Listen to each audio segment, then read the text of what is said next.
My husband emptied our accounts and ran off with his trainer, but my revenge froze everything and took it all back legally. The text message arrived at 3:17 in the morning, buzzing my phone to life in the darkness of our Boston brownstone. Perhaps Francis thought I'd be asleep, or maybe the 13-hour time difference from Bali had confused him. Either way, his message glowed with unrepentant glee, sold our Cape Cod beach house and transferred all our savings to start my new life with Jessica. Enjoy being homeless, LOL. Don't bother calling. Changing my number tomorrow. I stared at the screen, the blue light illuminating my face in the pre-dawn darkness. After 30 years of marriage, this was his goodbye.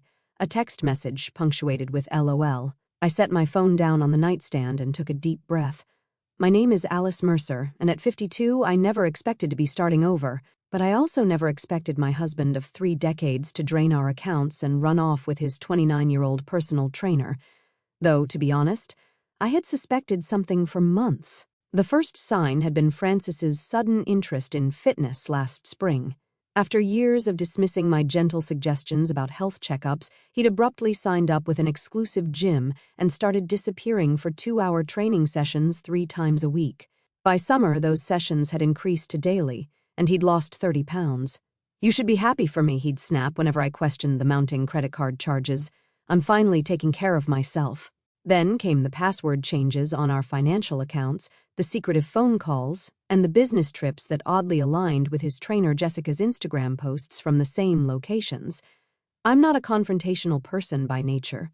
As a hospital administrator, I've built my career on careful observation, documentation, and strategic planning.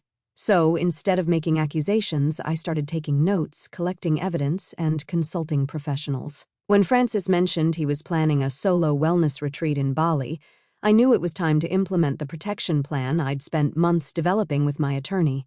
I picked up my phone again and typed a simple reply, "Check your account balance." I could picture Francis now, sprawled in some luxury villa, Jessica by his side, smugly thinking he'd gotten away with everything. I imagined his face when he finally checked his accounts and found nothing. Well, not exactly nothing. He would find notifications of the emergency court orders I had filed 3 weeks ago, freezing our joint assets after presenting evidence of his affair and planned financial abandonment. He would discover that the successful transfer he thought he'd made had been intercepted and placed in a court-monitored account. I didn't expect an immediate response. Francis had always been confident to the point of arrogance. He wouldn't check the account balance right away. He'd assume his plan had worked flawlessly. I made myself a cup of tea and settled at my desk, opening the folder labeled Francis Documentation. Inside was the timeline I'd created over the past 6 months, a meticulous record that had ultimately saved our family's financial future. It had started with the credit card statements. Francis had always been careful with money, scrutinizing every purchase I made, so when he began spending $500 weekly at Elite Training Solutions without discussion, I knew something was wrong. Then came the random cash withdrawals, $22,000 here, $3,000 there, always just under the amount that would trigger a notification from our bank. My first step had been to quietly consult with Diane, our family attorney, who recommended I begin gathering evidence without confrontation. "Document everything," she advised. "If he's planning what I think he's planning, we'll need a solid paper trail." So I did. I photographed financial statements, recorded dates of unusual withdrawals, and made copies of our property deeds. I hired a forensic accountant who discovered Francis had opened a separate bank account 3 months earlier. Most damning of all, I found draft emails to a real estate agent about quietly listing our beach house, a property that had been in my family for generations. The turning point came when I overheard a phone conversation while Francis thought I was at work. I'd come home early with a migraine and was resting in our bedroom when I heard him in his office, speaking in the hushed, intimate tone he'd once used with me.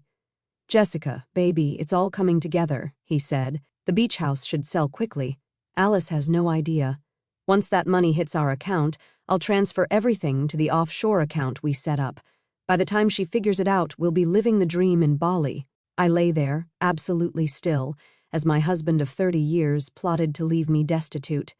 The next day, I took everything to Judge Martinez, who had seen enough of these cases to recognize the pattern. The emergency asset protection order had been granted immediately, placing all our joint assets under temporary court supervision.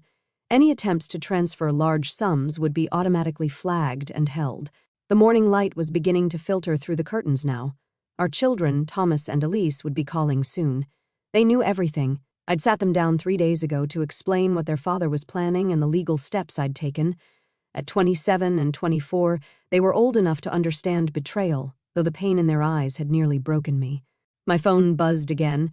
It was a notification from our banking app. Someone was attempting to access the account from an international IP address. Francis was finally checking his balance. My phone rang 15 minutes later, the screen displaying Francis's number.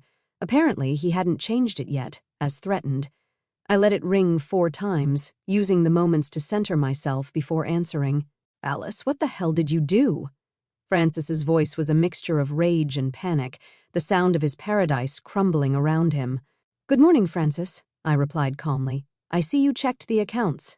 "This is my money," he shouted. "You had no right to—" "Our money," I corrected him, "from our 30-year marriage, money we saved together for our retirement and the children's futures. I'll fight this," he threatened, his voice dropping to a harsh whisper. I could picture him stepping away from Jessica, trying to hide the catastrophe unfolding. "You won't get away with this." "I've already gotten away with protecting what's legally mine," I said. Judge Martinez was particularly interested in the recorded conversation where you discussed, and I quote, "leaving Alice with nothing while we live it up in Bali." The beach house transaction has been voided, by the way. The buyers were very understanding when their attorney received the court order. The silence on the other end was punctuated only by Francis's ragged breathing. Then I heard a female voice in the background, asking questions, growing increasingly agitated. "Is that Jessica?" I asked. "You might want to let her know that the offshore account you set up has also been frozen, and the authorities have been notified about potential tax evasion." "You've been spying on me," Francis finally managed, his voice hollow. "No, I've been protecting myself from your calculated betrayal," I replied. "There's a difference." I heard muffled arguing on the other end, Jessica's voice rising in both volume and pitch. Their dream of living off my family's money was evaporating in real time. "Francis," I continued, "the court has scheduled an emergency hearing for Monday. You're required to attend, either in person or via video conference. Your passport has been flagged, so I suggest you make arrangements to return." "Flagged? What does that mean?" The panic in his voice was palpable now. "It means that while you can leave Bali, you'll be detained when you attempt to enter any country other than the United States," I explained. "The judge was concerned you might attempt to disappear with marital assets." The muffled argument in the background was growing louder. I could make out Jessica saying something about promises and wasting her time. "I've emailed all the court documents to you," I said. "Diane suggested I also copy your brother Michael, since he's an attorney. He called me this morning, by the way. He's disappointed." That was an understatement. Michael had been furious, offering to fly to Boston immediately to help me navigate the legal proceedings. "My brother has lost his mind," he'd said. "Dad would be ashamed." "Alice, wait," Francis said, his voice now laced with desperation, replacing anger. "We can work something out." "We will, through the proper legal channels," I replied. "I suggest you find a good attorney. Oh, and Francis, the children know everything. They've seen the evidence. They've read your text." The next 40 to 8 hours unfolded like a slow-motion car crash, one that I was watching from a safe distance. Francis tried calling 17 more times that day. I answered only once more, informing him that all future communication should go through our attorneys. After that, I forwarded his calls to Diane's office, where her assistant documented each attempt. By evening, Francis's brother Michael had arrived at my house, bringing both legal expertise and moral support. "I've reviewed everything," he said, spreading the documents across my dining room table. "Alice, you did everything exactly right. The evidence is overwhelming, and the judge's protective orders are solid." "What do you think he'll do next?" I asked, pouring us both coffee. Michael sighed. If he were thinking clearly, he'd get on the next flight home and try to salvage what he can. But Francis has always doubled down when cornered. As if on cue, my phone buzzed with an email notification. It was from Jessica, not Francis. "Mrs. Mercer," it began formally, "I feel I should inform you that Francis misrepresented his financial situation to me. He told me the beach house was his alone, inherited from his parents, and that you had agreed to divorce. I never would have become involved had I known the truth. I am ending our relationship effective immediately." Michael read it over my shoulder and let out a low whistle. "Rats and sinking ships," he murmured. "Should I respond?" I asked. Absolutely not, Michael advised. Forward it to Diane and let her add it to the file. Jessica might be trying to position herself as an unwitting victim here. The next morning brought news from the forensic accountant. Francis had made several attempts to access various accounts overnight, trying different passwords and even attempting to change the recovery email addresses. Each attempt had been logged and reported to the court. "He's digging himself deeper," Diane said during our morning call. "The judge takes attempts to circumvent court orders very seriously." By midday, we received word from the attorney in Cape Cod that Francis had called the real estate agent, demanding they proceed with the beach house sale despite the court order. The agent, already aware of the situation, had recorded the call and sent it directly to Diane. "This is actually helpful for our case," Diane explained. "It demonstrates his intent to violate the court's orders, even after being formally notified." Thomas and Elise came over for dinner that evening. They'd both taken personal days from work, still processing their father's betrayal. "Mom," Thomas said as we sat around the kitchen island, "have you heard anything about Dad coming back?" I shook my head.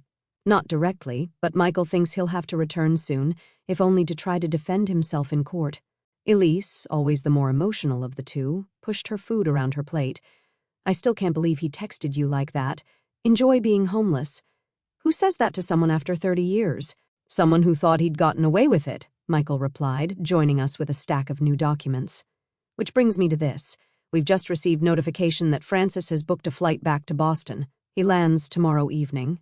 I felt a complicated mix of emotions, relief that he was returning to face the consequences, anxiety about seeing him, and a strange sense of validation that my preparations had worked. "He's also sent a formal communication through a Balinese attorney," Michael continued, sliding a paper across to me.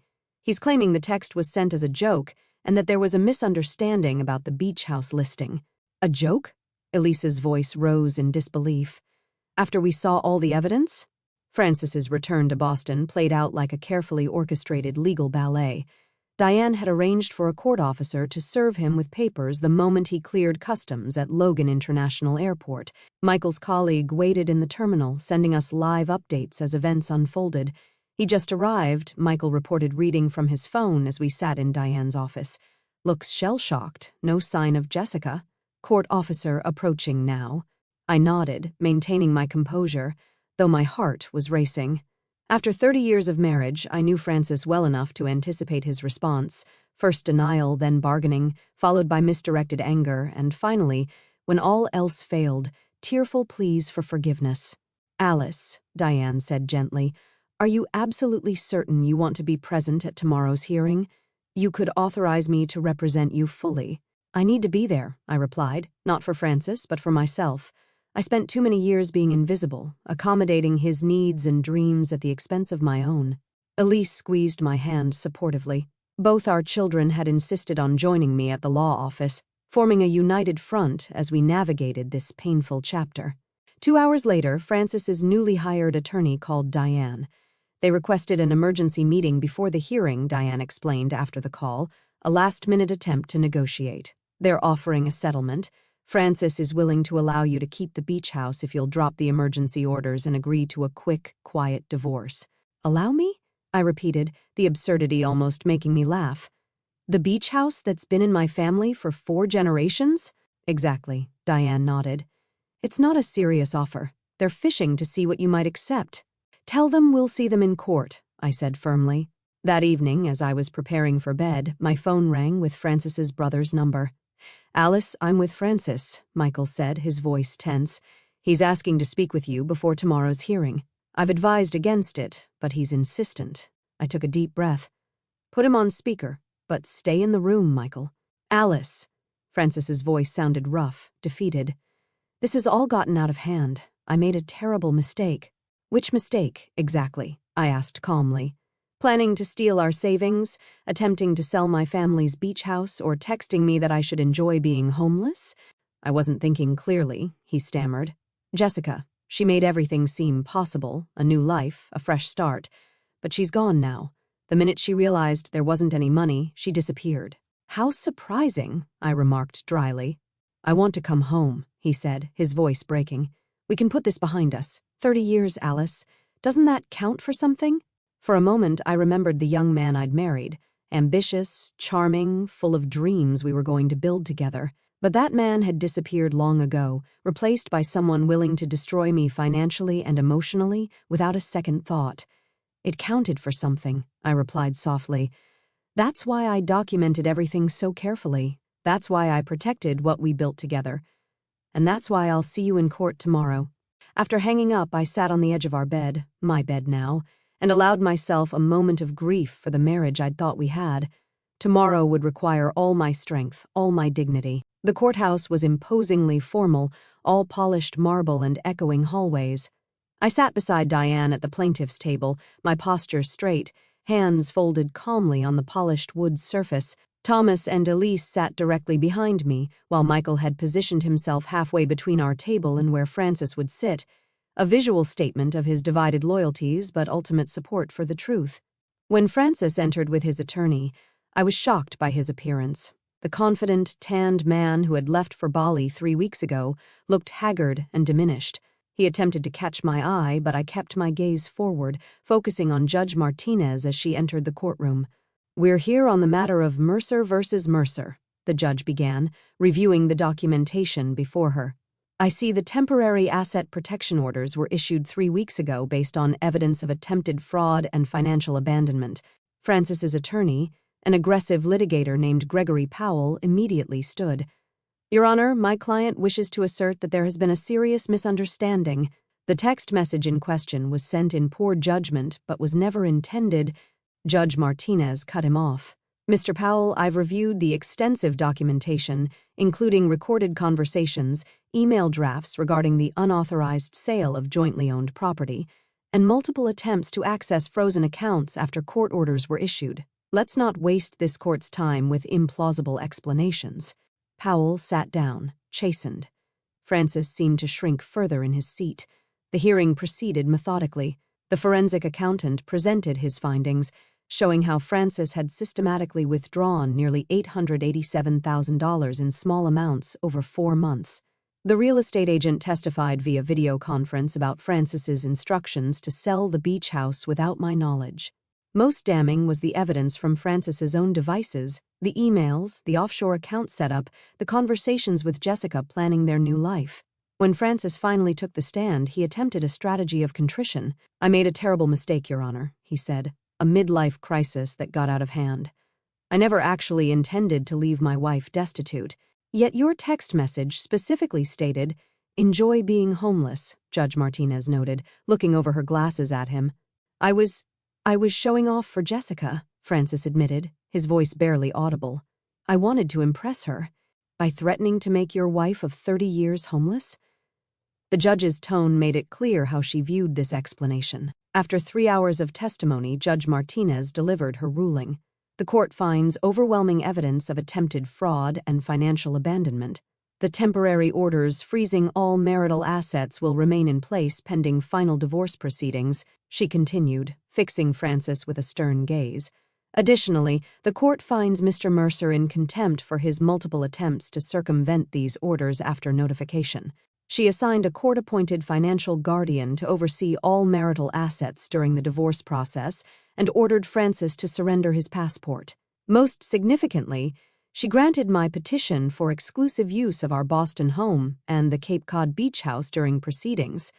"Mr. Mercer," she concluded, "the court takes a very dim view of attempts to hide marital assets or deliberately impoverish a spouse.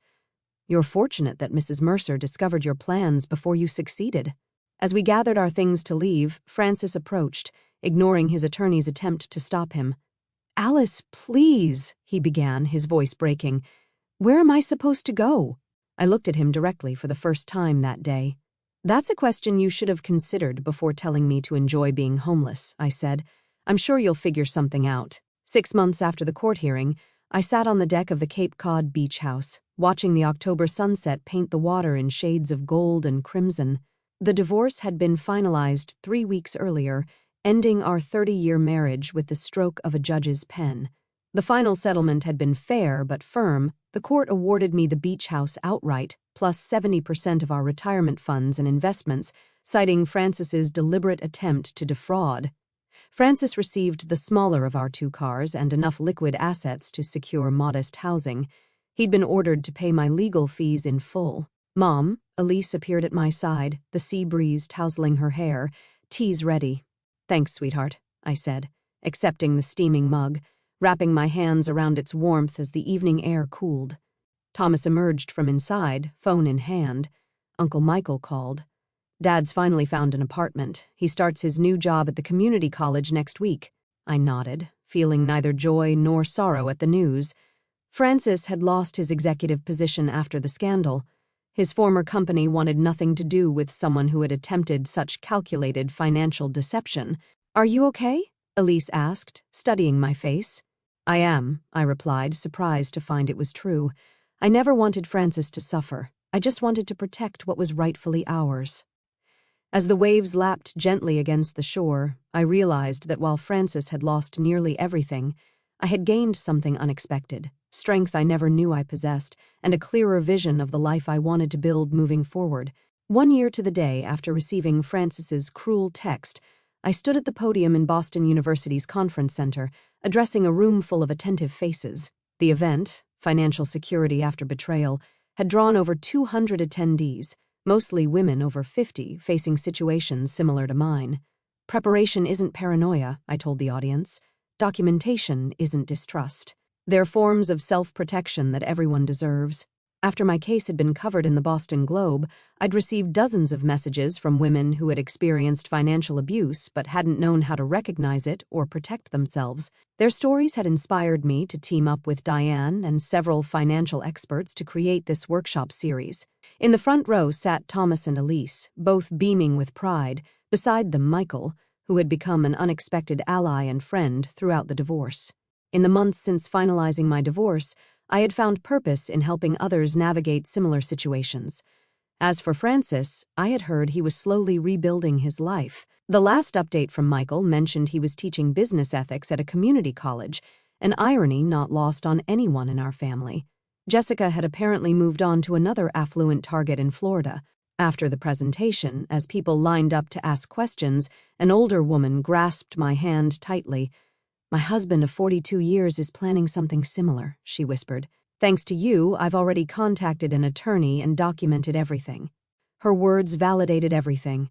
The pain, the public exposure, the difficult decisions. What Francis had intended as my destruction had instead become a foundation for helping others. As I drove home along the familiar coastal route to Cape Cod, I felt something that had been absent for too long: peace. Not because Francis had faced consequences, but because I had found strength I never knew I possessed. Sometimes the most powerful response to cruelty isn't revenge, it's resilience.